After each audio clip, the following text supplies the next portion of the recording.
We open ourselves more deeply in this moment to the presence of the holy, to the thrum of life, the pulse and heartbeat so often overwhelmed by inner and outer turmoil. God, grant us your stillness. Earth, grant us your strength. The tides of life wear on us as water wears away stone. But there is a core that endures, a center to who and what we are, separately and together. Let us create a peace here, now, a moment to listen to how we are doing and what we need and how we are needed. By earth, by water, by sky, by air, by soul, and by spirit are we embraced? Are we invited? Are we connected? By love are we held. Amen.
It's good to be back in the virtual pulpit after a couple of Sundays away and a week of study leave, during which I took an online course with the New York Center for Jungian Studies, and the lectures focused on crisis, trauma, the soul, and the imagination.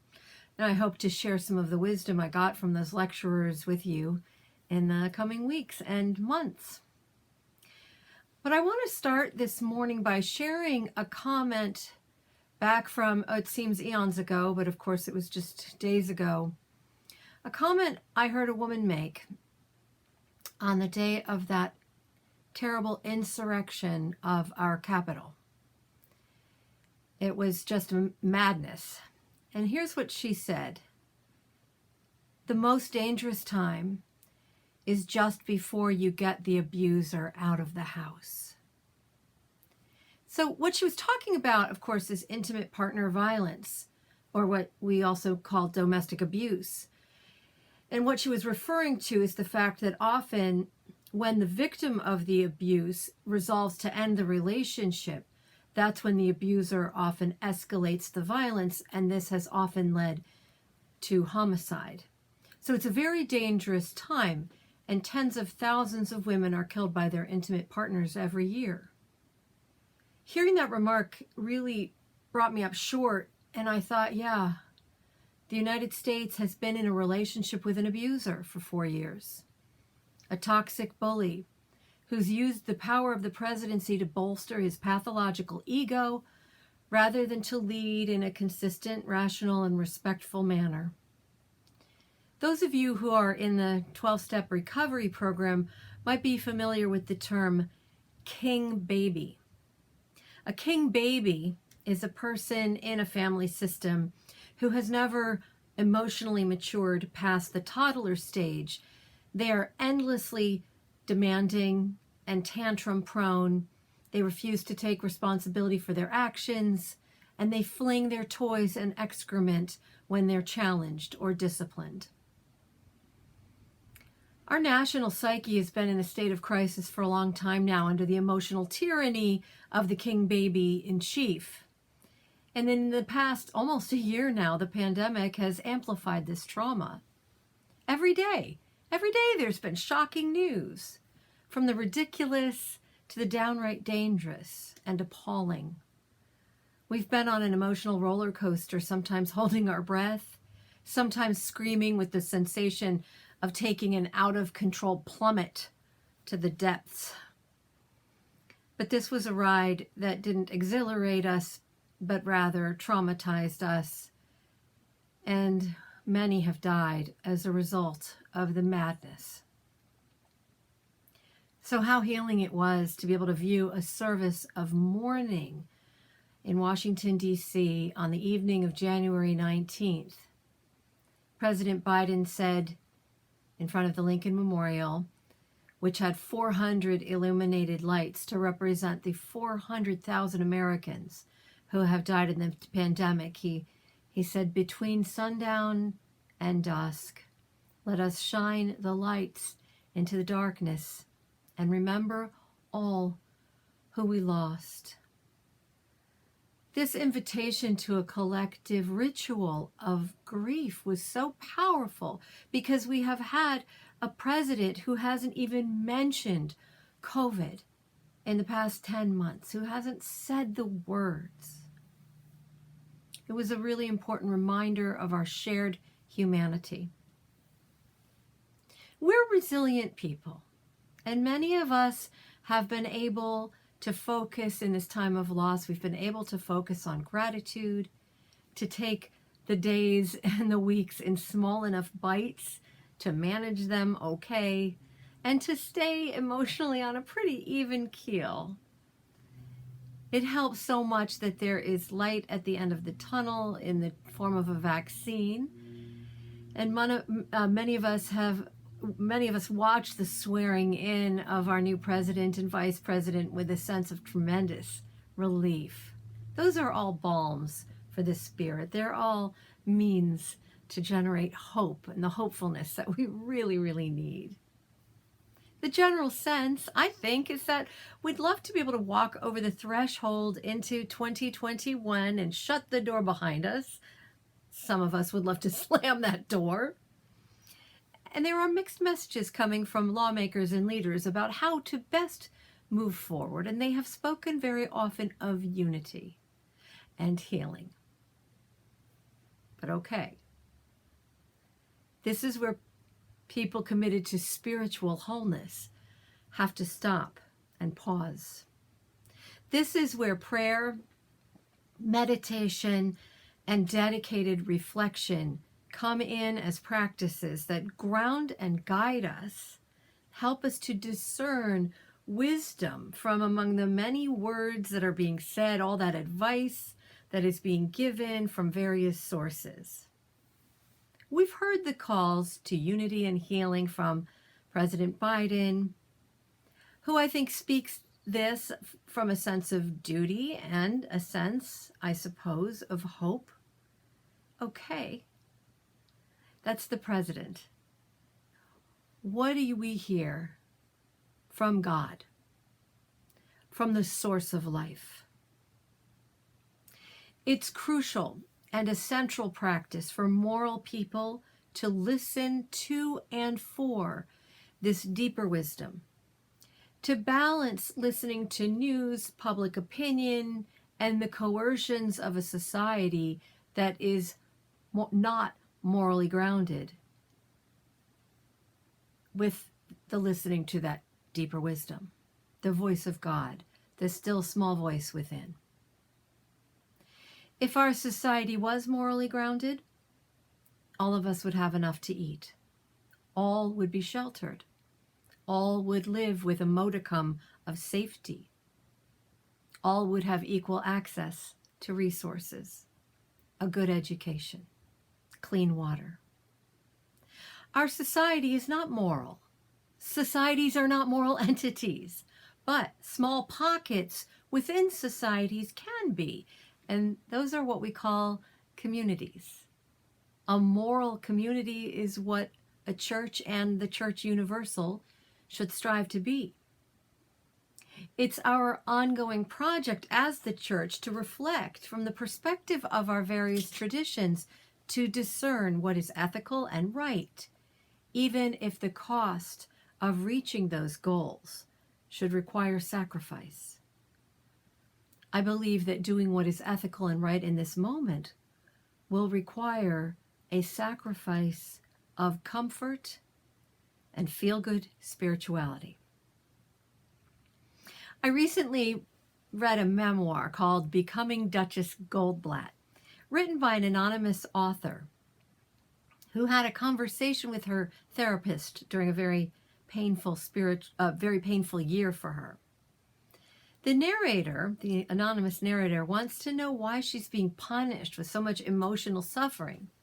And the psychologist says, "You're not being singled out for some special cosmic punishment. Everybody suffers." And goes on to say that what we should do is use our suffering to grow in wisdom and to grow in depth. And the anonymous writer says, "I don't want to grow. I have literally zero interest in growing. That's why I'm talking to you. I just want to feel better." And I laughed when I read that because I recognized myself in that. I recognized all of us in that. We all just want to feel better. No one welcomes the hard lessons brought by suffering and shock and anger. I think we all just pray to be able to handle all of those hard lessons when they come along and to just not lose it. Well, we're in one of those times of hard learning right now. And there's a lot of learning to be had, but one of the key ones for us as a community, I think, is to learn how to and to model for others how to sit with painful truths about that vague entity we call America, an enormous country and an enormous concept, which broken down into more personal morsels we know as our local community, we know as our family members, our neighbors, the people we work with, and those other Americans whom we've met wherever we've traveled and lived across this culturally and politically and geographically vast nation. I would love to be able to fold up the anger and dismay and disgust that I've experienced for good reason over recent years and store them away like something no longer of use, but that you really don't want to donate anywhere. But Jesus taught us to pray, "Lead us not into temptation," and I do pray that now. Because I know that if I choose a uniting and healing that allows me to conveniently forget or deny what I have witnessed and heard over the past 4 years, I am betraying those who have been most endangered, harmed, insulted, and damaged by the mistakes, the failures, the evil ideologies, the sins, and the lies. I have to ask myself, therefore, as I ask you, are we committed to comfort, to getting back to business, as if life is a business, moving forward? Or are we not called to justice, to truth, truth-telling, and to righteousness? I know some of you just cringed when I said the word righteousness, because the word righteous almost always in our usage today comes with the word self before it, self-righteousness. So let's clarify between self-righteousness and righteousness. The first, self-righteousness, is a raging and consuming flame activated when the ego is threatened. My needs are not being met. My belief system is being threatened. But righteousness is an illuminating flame. It warms. It helps us to see our common needs. It clarifies whose needs are not being met. And embracing righteousness means to embrace that clarity and commit ourselves to act upon it, to try to fix it, to try to make it right. Another word to which I invite your consideration is judgment. Of course, the courts will continue to judge the criminality or innocence of many in the former administration and those who breached the Capitol in a coup attempt and those who assisted them. That is legal judgment. But there is also moral judgment, which is something that whether or not we think of ourselves as judgmental people, we all practice as discernment, and we must practice all our lives. It's very fashionable for people to toss out the scriptural admonition, "Judge not, lest ye be judged," and to repeat Jesus's scolding about seeing the plank in your own eye before trying to remove the sliver from your neighbor's eye. And that's good teaching. Go too far with it, though, and you get to apathy, to pathological neutrality, to both-siderism. There are good people on both sides. To an opting out of responsibility to participate in the world as someone who tries on a constant basis to determine between right and wrong. There is such a thing as right and wrong. Liberal religion hasn't been great in the past decades in claiming this, preferring to emphasize the inherent worth and dignity of all people. Being born with inherent worth doesn't mean that we're born in perfection and continue to behave perfectly all of our days. Inherent worth and dignity is a birthright, a foundation, not a lifetime inoculation against moral failure. So what does uniting and healing look like?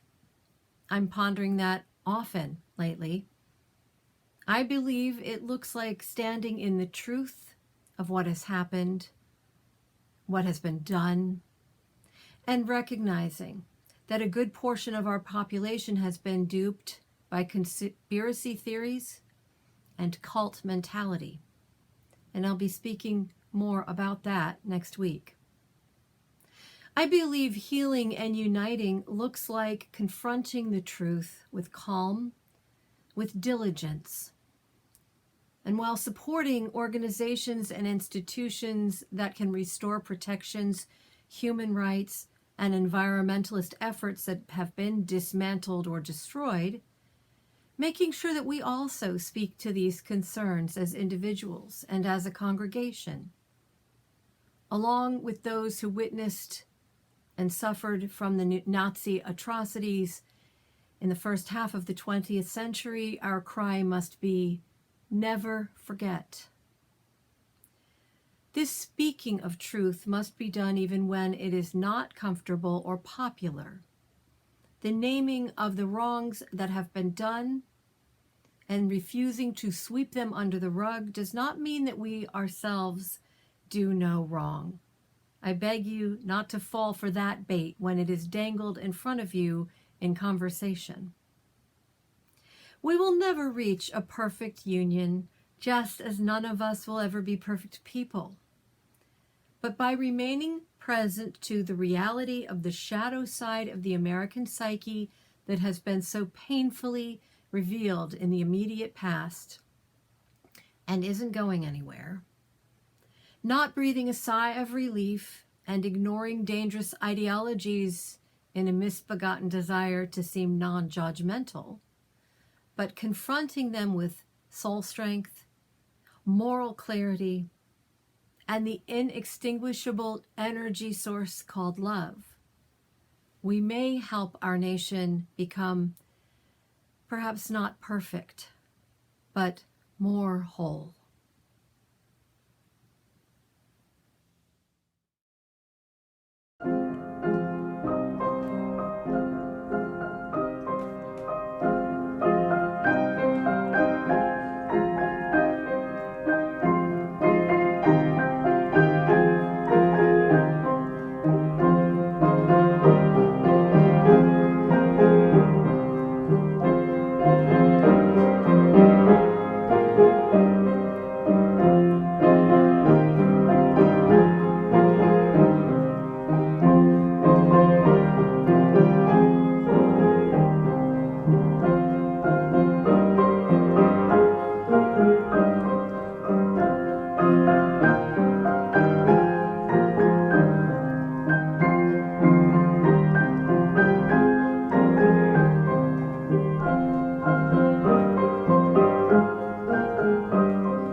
I Dream a World by Langston Hughes. I dream a world where man no other man will scorn, where love will bless the earth and peace its paths adorn. I dream a world where all will know sweet freedom's way, where greed no longer saps the soul, nor avarice blights our day. A world I dream where black or white, whatever race you be, will share the bounties of the earth, and every man is free. Where wretchedness will hang its head, and joy, like a pearl, attends the needs of all mankind. Of such I dream, my world.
For those whose voice